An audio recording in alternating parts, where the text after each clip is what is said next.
대장동 땅도 팔아먹고요. 안보도 팔아먹고요. 나라도 팔아먹고요. 북한에다가 800만 달러 보내기도 하고요. 반갑습니다. 김영은TV입니다. 자, 미국과 이란 2주간의 휴전에 합의했다라고 전해왔습니다. 자, 미국도 이참에 다 때려 부수겠다라고 단디, 똑띠 마음을 먹었는데요. 이란이 이 사람띠, 그러니까 청소년들, 어린아이들 할 거 없이 자기들 목숨 걸고 지켜야 하는 곳에 그냥 민간인들 세워두면서 방패막이를 했죠. 독재자들이 원래 이렇습니다. 국민들 생각한다라고 하고 있지만요. 개돼지로 취급하고 있죠. 암튼 미국이 완전한 종전을 목표로 되면 협상 준비에 들어갔다라고 합니다. CNN이 현지 시간으로 7일 날 보도했는데요. 자, 이 이란 종전 협상에 중동 특사도 가고요. 이 트럼프 대통령의 맞사위 제러드 쿠스너도 가고요. 제이디 벤스 부통령도 참석할 것으로 예상됩니다. 저는 제이디 벤스보다 루비오다라고 생각을 했는데요. 왜냐하면 이 벤스 부통령은 마가 완벽한 고립주의에 가깝죠. 그런데 전 세계 독재자들 치고 전체 판에서 이 중국의 패권 도전에 대해서 완벽히 무너뜨리겠다라는 쪽으로 플랜을 짜고 있는 게 루비오 장관이잖아요. 그래서 저는 루비오 국무장관이 나올 줄 알았는데 벤스가 참석을 한다? 약간 고개가 갸우뚱? 아무튼 트럼프 대통령이나 백악관이 발표하기 전까지는 아무것도 확정된 것이 없다라고 캐롤라인 레빗 백악관 대변인이 이야기를 했는데요. 회담에 대해서는 계속 논의 중인데 이 밀당을 잘하는 미국 트럼프 대통령은 완벽하게 미국 입장에서 이란의 모든 것을 뽑아낼 것이다 라고 봅니다. 이란에 대해서 새 정부라는 이야기를 하고 있습니다. 레짐 체인지까지 고려하고 있다라고 봐야 되겠죠. 자, 이란 전쟁이 끝나가고 있는데 정리가 되고 있는데 대한민국은 미국한테 어떻게 취급당하고 있을까? 그냥 뺨한대기 맞고 있다라고 보시면 됩니다. 이재명 정부의 배신이 부른 안보 재앙에 대해서 우리는 단디 똑띠 마음을 가져야 될 것 같은데요. 자, 미국이 대한민국을 바라보는 진짜 속내는 냉혹하다를 넘어서서요. 그냥 서늘합니다. 싸늘이 아니라 서늘합니다. 자, 트럼프 대통령이 연일 대한민국을 콕 찍어서 비난의 수위를 높이고 있죠. 지난 6일에요. 백악관 기자회견에서요. 나토를 비롯해가지고 우방국들이 이란의 군사 작전을 돕지 않는다라고 노골적으로 분노를 터뜨리면서 한국을 콕 찍어가지고 직격탄을 날렸습니다. 뭐라고 했냐? 우리는 북핵 위협으로부터 한국을 보호하기 위해서 4만 5천 명, 사실 좀 줄였는데 트럼프 대통령 머릿속에는 이제 큰 수만 기억하는 거죠.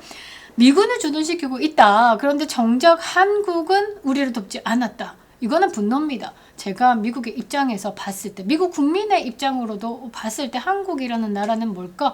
어따 뻔뻔하다. 이런 생각이 들지 않겠습니까? 지난 2월에 이란 상황이 시작된 이후에 벌써 여러 차례 한국을 저격하고 있습니다. 동맹이라는 게 뭐냐? 묻지도 따지지 않고 같이 함께 해야 되는 게 동맹 아닙니까? 생사, 고락을 함께 해야 되는 동지가 동맹 아닙니까? 아니요. 미국이요. 유엔이요. 아무것도 모르는 한국 땅에서 피를 얼마나 흘렸습니까? 대한민국의 6.25 전쟁에서요. 미군의 사망자 수만요. 36,574명입니다. 그리고요. 미군 참전에서 특히 주목받는 점이 뭐냐면요. 미국의 지도층, 자제들이 대거 참전했다라는 거죠. 장성급 아들들만요. 142명이 참전을 했습니다. 이 중에 35명이 전사하거나 실종했다라는 거죠. 이 정도로 피를 흘리고 지금까지 70년 넘게 한국을 지켜주고 있으면요. 미국이 콜 때릴 때 아! 하고 바로 갔었어야 되는 겁니다. 자, 영국, 프랑스, 독일, 네덜란드, 일본, 이탈리아 이 6나라가요. 지금 현재 미국과 함께 싸우고 있습니다. 자, 일본은 어떻냐? 굉장히 똑똑하죠. 트럼프 행정부로부터 강력한 군사적 기여를 요구받았는데 일본이 평화헌법 제9조다라는 제약과 반전 여론 때문에 직접 파병에 대해서 신중할 수밖에 없다. 그러니까 트럼프가 그러니까 바로 다카이치 총리가 어떻게 합니까?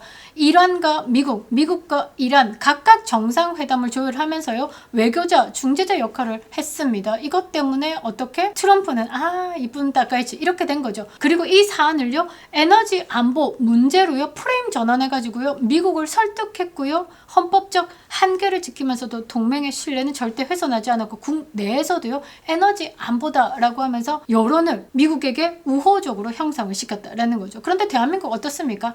자, 지금요 여러분들 조중도 할 거 없습니다. 한겨레 이런 거는 끝장났고요. 미국을 어떤 시각으로 보느냐?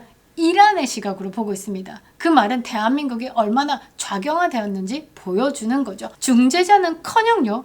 철저한 친중 기조의 호르무즈 파병을 단번에 거절했습니다. 그리고 미국이 그렇게 코를 때리고 있는데 외교부에서는 뭐라고 하고 있습니까? 직접적으로 미국이 요청을 하지 않았기 때문에 잘 모릅니다. 이러고 있습니다. 일본처럼요, 동맹을 설득하려는 최소한의 노력도 없다라는 거죠. 동맹의 의무를 외면한 대한민국은요, 이제 미국의 입장에서 봤을 때 동맹국 아닙니다. 그냥 무임승차국일 뿐이다 라는 거죠. 자, 미국이 왜 한국을 배려 대상에서 지우고 있는지, 그리고 그 배려 대상에서 지워질 때 북한에 대한 미국의 타격에 대한민국도 어쩔 수 없이 피해를 입을 수밖에 없다는 이 소름 돋는 진실에 대해서 여러분들에게 전달해 드리도록 하겠습니다. 구독과 좋아요, 멤버십 가입은 영상에 큰 힘이 되고 있습니다. 응원하는 댓글 남겨주시기 바랍니다. 여러분의 재밌는 댓글은 제 영상에 속속 녹아 들어가 있다라는 것 여러분들 눈치채셨나요? 여러분들 댓글이 제 영상을 매우 풍부하게 해줍니다. 감사합니다. 자, 지금 트럼프 행정부가요, 이란을 철저하게 정리하고 있습니다. 레짐 체인지, 그것도 기대할 수 있죠. 하마네이, 뭐 어쩌고 저쩌고 신정체제 무너진 것으로 저는 보고 있습니다. 왜냐? 트럼프 대통령이요, 말 중에 계속 이렇게 얘기를 하는 게 뭐냐면 새로운 정부도 얘기하고요, 이란 국민들이 움직여야 된다, 이런 이야기도 하고 있습니다.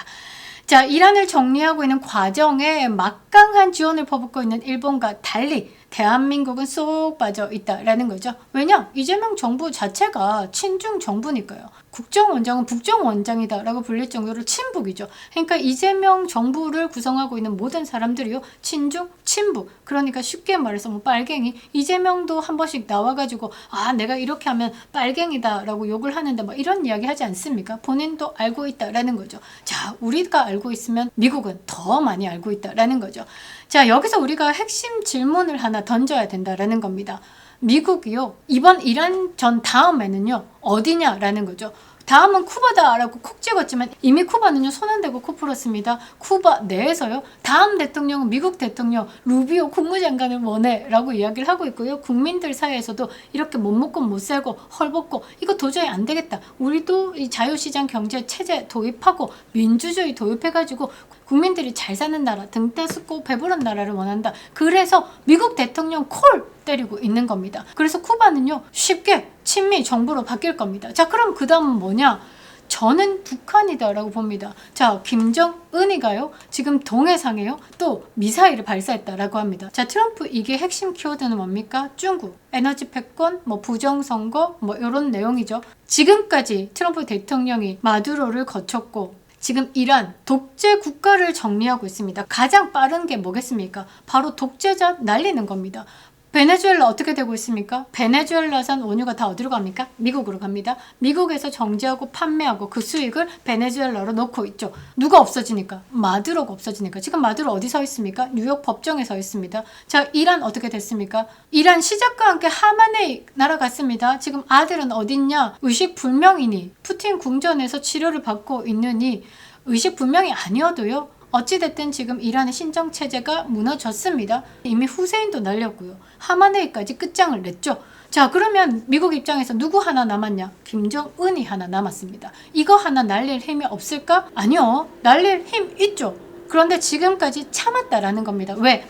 북한 아래에 대한민국에 미군이 주둔하고 있으니까 어찌됐든 북한에 타격을 한다라고 하면 북한이 대한민국으로 미사일을 쏠 거니까 어디부터 쏘겠습니까? 미군 부대부터 쏘겠죠. 이란도 미군 부대부터 쐈잖아요. 미군 부대가 피해를 입으니까 이것 때문에 참아왔다라는 거죠. 대한민국의 친미 정부가 있고 대한민국에 주둔하고 있는 미군이 있기 때문에 트럼프 대통령이 참아왔다라는 거죠. 근데 미국 입장에서는 참 북한 저거 때려 죽여야 되는데, 북한 저거 한 방이면 끝나는데 24시간도 필요 없어.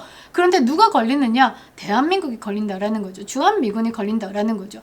김정은을 마두로나 후세인처럼 정리하려고 해도 우리의 소중한 자산인 미군 부대가 있고 우리의 소중한 동맹인 한국이 있고 그 보복 공격으로 피를 흘리면 어쩌나, 보복 공격으로 피해를 입으면 어쩌나 지금까지 참아왔다라는 거죠. 그런데요, 지금 이재명 정부 하는 꼬라지 보면요, 이런 거 생각 싹 지웁니다. 그리고요, 주한미군 철수시킨다라고 하면 한국 땅에서 폭탄이 터지든가 말든가 미국이 무슨 상관이냐라는 거죠. 자국민 한 사람이요, 이란 땅에 고립돼도요, 수백 명이 들어가가지고 헬기 몇 대 터져도 상관없이 한 명 구해내는 게 미국입니다. 그럼 미국이 미군 자산과 미군의 생명 보호를 위해서 지금까지 참아왔다라는 거죠. 그런데 딱 보니까 이재명 같은 거 방위비 부담도 안 해, 대미 투자권도 약속도 안 해, 뭐 이런 게 있어? 아이 그냥 우리 평택 기지 엄청나게 크잖아요. 전 세계에서 제일 큽니다. 전 세계 미군 부대 중에 가장 큰 게 한국에 있습니다. 그런데 이거 그냥 투자금 됐어 다 때려치우고 미군 철수 끝. 그럼 그 다음 뭐겠습니까? 북한 김정은이 축출하는데 미사일 쏘는 거 아무 상관없습니다. 중국이 들어온다? 중국 못 들어옵니다. 러시아가 들어온다? 못 들어옵니다. 지금 이란 전쟁 한번 보십시오. 중국이 들어올 수 있느냐? 뒤에서는요, 뭐 미사일 제공하고 뭐 제공하겠죠. 그런데 직접적으로 못 들어온다라는 거죠. 그런데 북한에서 중국이 취하는 게 있냐? 북한에서 러시아가 취하는 게 있냐? 없다라는 거죠. 그냥 중국하고 북한 입장에서는요, 맨날 밥 달라, 이거 해달라, 저거 해달라 하는 그냥 귀찮은 동생입니다. 이 동생이 날아가도요, 상관없다라는 거죠. 마음에 짐을 덜고 김정은을 얼마든지 칠 수 있다. 지금까지 대한민국이 한미 동맹을 지켜내고 중한미군이 있었기 때문에 김정은의 생명이 연장됐다라는 겁니다. 김정은의 생명줄은요, 대한민국에 미군이 주둔하는 겁니다. 북한도 알걸요. 미군이 빠지고 나면요, 북한은 중국한테 먹히고 미국한테 때려 맞는다라는 거. 그래서 지금 이재명 정부를 한심하게 보고 있는 겁니다. 지금 미국 정부는 주한미군 빼고 북한 침공, 운신의 폭이 오히려 커졌습니다. 대한민국 배려할 필요가 없죠. 냉혹한 계산기 두드려 보면요, 굳이 왜 한국을 지켜줘? 제가 트럼프 행정부에 있는 사람이다 라고 해도요, 미군 철수하고 나면 크게 한국에 대한 매력 없습니다. 얼마든지 일본하고 다시 전략을 짤 수 있고 대만에 대한 침공 얼마든지 막아낼 수 있겠죠. 이란 치고 나고요, 이란 원유가 중국으로 들어가는 것이 차단이 된다라고 하면요, 중국은 경제 무너집니다. 내부로부터 폭동 일어나겠죠. 손 안 대고 코 푸는 시간만 좀 필요할 뿐 중국도요, 언제 무너질지 모른다라는 거죠. 자, 그리고요, 가장 소름 돋는 건 뭐냐? 현재 대한민국의 주한 미국 대사가 여전히 공석이다라는 겁니다. 트럼프 행정부가 대사를 파견하지 않는다라는 건 뭐냐? 중대한 결정이 있을 때 한국말 듣지 않겠다라는 겁니다. 니네들이 뭘 씨부려 봐봐. 내가 왜 너네들 이야기를 들어줘야 돼? 이런 강력한 의지다라는 거죠.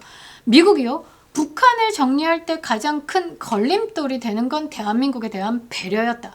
그게 미국 마음에서 지어지고 있다. 이거는 안보 대재앙을 불러올 수 있다라는 겁니다. 아니 뭐 이런 이야기들을 합니다. 아니 뭐 우리나라만 공석이냐? 야 독일도 공석이고 호주도 공석이다. 막 이런 이야기를 하는데요. 다 맞습니다. 트럼프 입장에서 우방국의 기준으로 봤을 때 독일, 호주, 한국이 지금 대사 공석입니다. 나머지는 뭐 아프가니스탄, 벨라루스, 볼리비아 이런 적대 관계는 뭐 외교적 마찰이 있으니까 안 보내더라도 장기간 뭐 대사를 파견 안 하더라도 독일, 호주, 한국 그러니까 뭐 대사 보내지 않는 거 그렇게 큰 의미는 없어 라고 얘기하는데요. 도라이죠. 독일 같은 경우는 지금 전략적으로 마찰을 일으키고 있는 나라, 지금 외교적으로 길들이게 하고 있습니다. 왜? 나토 방위비 분담금 좀 높여라 라고 이야기를 하는 겁니다. 어떻게 나토에 돈을 지원하는 게 60%, 66% 가까이 미국이 차지하고 있느냐? 너네들 땅이니까 방위비 분담금 자 GDP 대비 5%까지 올려. 나토 국가들이요, 방위비 올리고 있습니다. 그러니까 독일을요, 지금 외교적으로 길들이기 위해서 안보 무임승차론에 대한 압박을 하고 있기 때문에 대사를 보내지 않고 있는 겁니다.